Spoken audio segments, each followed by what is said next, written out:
You don't get to choose when you're ready to love again. Sometimes the next dog decides that for you. I'm Em, dog mom, former vet tech, dog trainer, and canine nutritionist, who has learned that the lessons a dog leaves behind don't stay in the past. They show up again and again, whether you're ready or not, and who works with dog parents carrying one dog's love into the next chapter. Today, I'm talking with Kailynn, who built her dog Pippa a bucket list before losing her to cancer. This is about the dog who came next and how much of Pippa she found waiting inside her. Kailynn, tell me about the day you lost Pippa. Not the diagnosis, but specifically that day. Oh my gosh. The day of, she was not doing well. She would just find a wall and start just breathing into it. It was very strange. I knew the day before that things were not going well. So the day of, we did all of her favorite things. We visited her favorite place to get a pup cup, her favorite place to get bacon. She was a snack girl, so we hit all her favorite places. We went to the vet. They said their goodbyes, and it was kind of a full circle moment. All of the community that I had built because of Pippa really came together, and it was like a send-off. It was very appropriate for what we had done in 2.5 years. What a beautiful way to end it. Celebrating all those little things that you built and learned about each other and really taking those last moments to cherish them. And I love that you let the veterinary staff be part of the goodbye because you guys went through a lot of stuff medically. Yeah. So after Pippa, you decided that you were going to start fostering. So tell me what made you say yes to fostering again after having Pippa, and how soon was it after you lost Pippa? So it's funny that you ask because I was actually fostering while I still had Pippa. I was doing overnights with shelter dogs. So not the typical long-term fostering until a dog gets adopted, but because I had Pippa and I knew she was a little dog selective, I was also trying to figure out how could I break up a portion of my house so that it was Pippa's space. She didn't need to be around other dogs, and the shelter dog could have their own space. I think mentally I was able to work out, well, I could just split my house in half. I have 2 doors that both go outside, and we could just use different entrances and exits, and they never have to interact. So at that point, probably the last 6 months of Pippa's life, I had been regularly doing overnights with shelter dogs, and that had been going really well. By the time Pippa was really not doing so well, overnight slowed down. But when she actually passed, I was like, I have the capacity, the space to open up my home again to long-term foster this dog. So I'm going to go for it. It was a part of my grieving and healing at the same time. I think it's interesting how many times there's another dog that helps us through that part. Well, maybe not right away. I know some people wait a couple of months. Some people already have a dog in place. Toby, I got him just a few months before my first dog, Cajun, passed. And I say this all the time. If I hadn't had him, I don't know what I would have done because I was a wreck. And it took me 4 years between Cajun's death and getting fit as a puppy. So, I mean, would it have been that long without Toby? I don't know. It's very interesting to me. But dogs have such a unique way of getting into our hearts and letting us kind of just get through our grief and mourn in a way that I don't necessarily think people understand. And so I love that you were able to bring a dog into your home to help you through that. Now, you ended up fostering a very special dog. Her name's Tinsley. So take me to the moment that Tinsley stopped being a foster in your head and became yours. What's the story there? What happened? To be completely honest, I think she was my dog from the beginning, which was a little bit different than Pippa, but it was kind of one of those things. The 1-year anniversary of when Pippa passed was very close to approaching, and I was feeling a little unsettled, like I don't have a dog in my home.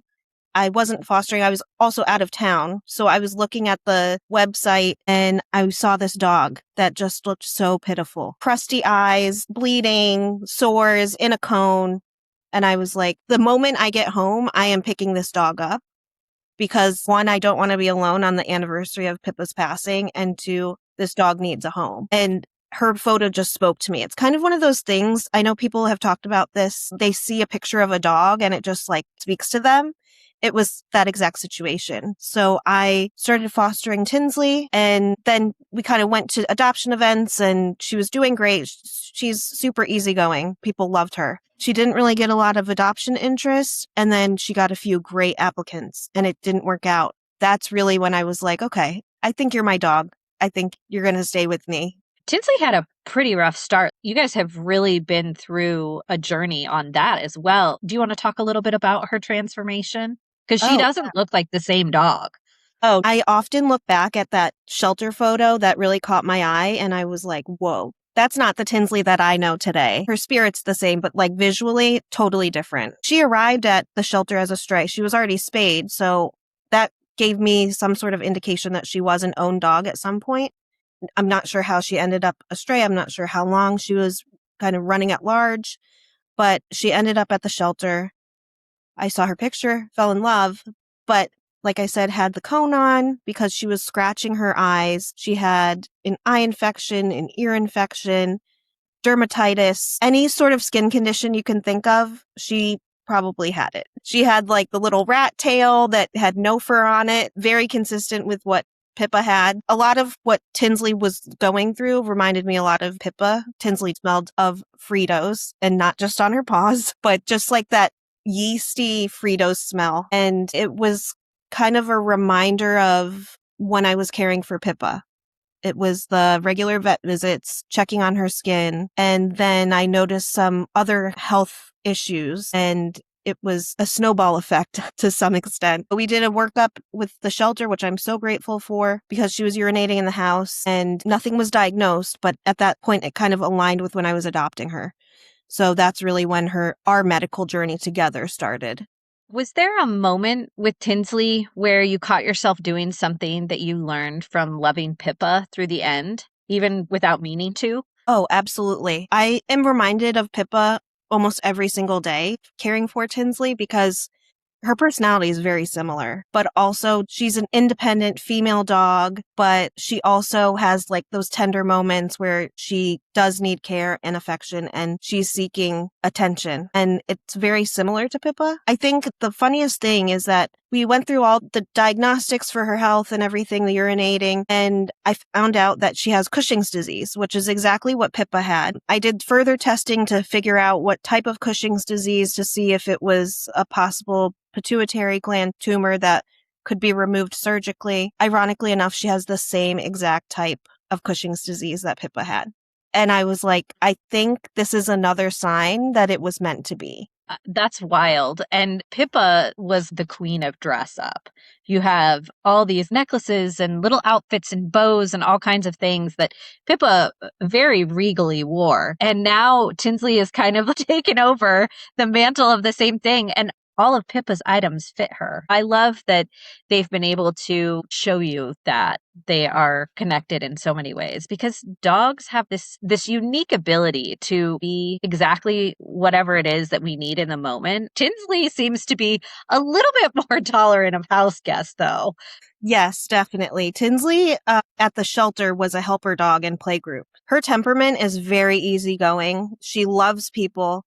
Very similar to Pippa, more of a people dog than a dog, but she can be around a rowdy dog, she can be around a gentle dog, and she kind of adapts. I was thinking about it the other day. I've had her less than a year, and I've fostered 4 dogs, which is just mind-blowing to me. We're in that break period now. I'm giving her a little bit of rest because we're still working up some other medical issues, but I could not have asked for a better fit for me to still be passionate about animal welfare and be able to foster, but also have a dog and a 24/7 companion that I can care for. It's just something that I've always wanted. And it was a bit of a struggle with Pippa because of her dog selective behavior. I'm just really living the life now because I can have the best of both worlds.